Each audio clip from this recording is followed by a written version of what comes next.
আসসালামু আলাইকুম। দুপুর ২টো বেজে ৩০ মিনিট। আজ শুক্রবার।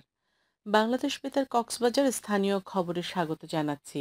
আমি সোহানা ইসরাত। মহান শহীদ দিবস ও আন্তর্জাতিক মাতৃভাষা দিবস উপলক্ষে উখিয়া উপজেলা প্রশাসনের উদ্যোগে আলোচনা সভা, সাংস্কৃতিক অনুষ্ঠান ও পুরস্কার বিতরণ অনুষ্ঠান অনুষ্ঠিত হয়েছে। আজ সকালে উপজেলা পরিষদের অডিটোরিয়ামে এ সভায় সভাপতিত্ব করেন উপজেলা নির্বাহী কর্মকর্তা মোহাম্মদ কামরুল হোসেন চৌধুরী। এ সময় উপজেলা পরিষদের সাবেক চেয়ারম্যান সরোয়ার জাহান চৌধুরী, সহকারী কমিশনার ভূমি জারিন তাসনিম তাসিন, উপজেলা প্রকৌশলী, উপজেলা মৎস্য কর্মকর্তা, উপজেলা স্বাস্থ্য ও পরিবার পরিকল্পনা কর্মকর্তা ও বীর মুক্তিযোদ্ধা সহ শিক্ষক শিক্ষার্থীরা উপস্থিত ছিলেন। আলোচনা সভা শেষে সাংস্কৃতিক অনুষ্ঠানে বিজয়ী শিক্ষার্থীদের মাঝে পুরস্কার বিতরণ করা হয়। এদিকে চকরিয়ায় উৎসব মুখর আয়োজনে ৬ দিন ব্যাপী ষষ্ঠ কাব ক্যাম্পুরি ও স্কাউট সমাবেশ আনুষ্ঠানিকভাবে উদ্বোধন করা হয়েছে। গতকাল উপজেলা পরিষদ সংলগ্ন কমিউনিটি সেন্টার মাঠে জাতীয় পতাকা ও স্কাউট পতাকা উত্তোলন ও জাতীয় সঙ্গীত পরিবেশনের মধ্য দিয়ে স্কাউট সমাবেশের সূচনা করা হয়। এতে প্রধান অতিথি ছিলেন উপজেলা নির্বাহী কর্মকর্তা ও উপজেলা স্কাউটের সভাপতি মোহাম্মদ আতিকুর রহমান, উপজেলা স্কাউট কমিশনার ও উপজেলা প্রাথমিক শিক্ষা কর্মকর্তা মহিউদ্দিন মোহাম্মদ আলমগীরের সভাপতিত্বে। এতে চকরিয়া থানার পরিদর্শক মোহাম্মদ ইয়াসিন মিয়া, উপজেলা মাধ্যমিক শিক্ষা কর্মকর্তা মোহাম্মদ নজরুল ইসলাম, উপজেলা প্রকৌশলী গোলাম মোস্তফা সহ সংশ্লিষ্টরা বক্তব্য রাখেন। এ সময় স্কাউট কর্মকর্তা, স্কাউট শিক্ষক, বিভিন্ন বিদ্যালয়ের শিক্ষক ও কাব স্কাউট টিমের শতাধিক সদস্য উপস্থিত ছিলেন। কাব ক্যাম্পুরিতে উপজেলার ১৪৪টি সরকারি প্রাথমিক বিদ্যালয় থেকে ৮০টি বিদ্যালয়ের শিক্ষার্থীরা কাব স্কাউট দলে বিভক্ত হয়ে অংশ নিচ্ছে। কক্সবাজারে আন্তর্জাতিক শ্রম সংস্থা আইএলও, আইএসইসি প্রকল্প ও রামাদার যৌথ উদ্যোগে পালঙ্কি পার্বণ মেলা শুরু হয়েছে।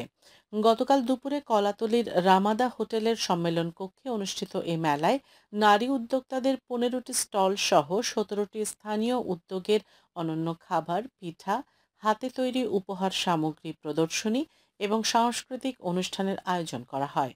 মেলার উদ্বোধন করেন আইএলও সাব অফিস প্রধান রুচিকা বাহল এবং রামাদা এর জেনারেল ম্যানেজার শেভান গুণারত্নে।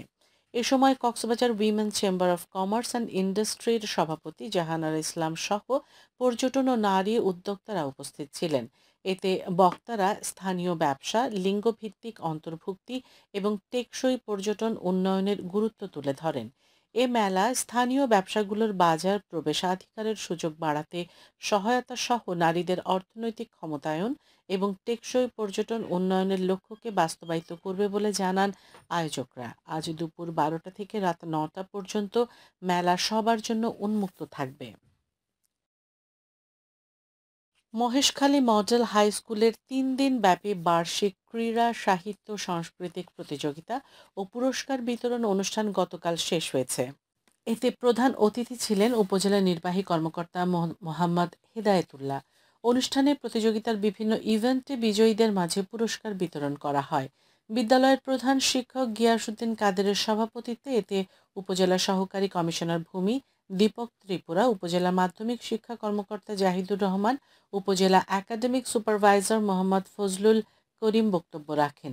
এ সময় অভিভাবক ও শিক্ষক শিক্ষার্থীরা উপস্থিত ছিলেন। এবারে আবহাওয়া। আগামীকাল দুপুর ১২টা পর্যন্ত ২৪ ঘন্টার পূর্বাভাসে বলা হয়েছে অস্থায়ীভাবে আংশিক মেঘলা আকাশ সহ আবহাওয়া প্রধানত শুষ্ক থাকতে পারে। সেই সাথে শেষ রাত থেকে সকাল পর্যন্ত হালকা থেকে মাঝারি কুয়াশা পড়তে পারে।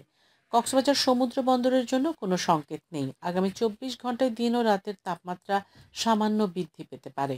আজ সূর্যাস্ত যাবে সন্ধ্যা ৫টা ৫৩ মিনিটে। আগামীকাল সূর্যোদয় হবে ভোর ৬টা ১৯ মিনিটে। আজকের সর্বনিম্ন তাপমাত্রা ছিল ২১ ডিগ্রি সেলসিয়াস এবং সর্বোচ্চ তাপমাত্রা ছিল ৩১.৫ ডিগ্রি সেলসিয়াস। এখন জানিয়ে দিচ্ছি বাঁকখালী নদীর মোহনা ও সংলগ্ন এলাকার সামুদ্রিক জোয়ার ভাটার সময়সূচি। আজ ভাটা শুরু হবে দুপুর ৩টা ৫০ মিনিটে, চলবে রাত ১০টা ১২ মিনিট পর্যন্ত। জোয়ার শুরু হবে রাত ১০টা ১২ মিনিটে, চলবে রাত ৪টা ৫ মিনিট পর্যন্ত। পুনরায় ভাটা শুরু হবে রাত 4:05 চলবে আগামীকাল সকাল 10:18 পর্যন্ত। খবর শেষ হলো। আমাদের পরবর্তী খবর প্রচারিত হবে আগামীকাল সকাল 9:25